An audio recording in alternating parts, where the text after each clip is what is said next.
بسم اللہ الرحمن الرحیم۔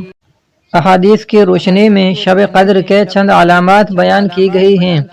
حضرت عبادہ بن صامت رضی اللہ تعالی عنہ کی روایت میں ہے کہ رسول اللہ صلی اللہ علیہ وسلم نے شب قدر کی علامات بیان کی کہ وہ رات صاف، شفاف اور سکون ہوتی ہے، نہ زیادہ ٹھنڈی اور نہ زیادہ گرم بلکہ معتدل ہوتی ہے۔ اس رات صبح تک کسی ستارے کے لیے مناسب نہیں کہ اسے شیطان کے پیچھے بھگا دیا جائے، یعنی عام طور پر رات میں شیطان پر شہاب ثاقب پھینکے جاتے ہیں، لیکن شب قدر میں اس طرح کے واقعات رونما نہیں ہوتے۔ شب قدر کی ایک علامت یہ بھی ہے کہ شب قدر کی بعد والی صبح کو سورج بالکل ہموار ٹھکیا کی طرح بغیر شعاع کے طلوع ہوتا ہے، جیسا کہ 14ویں رات کا چاند ہو۔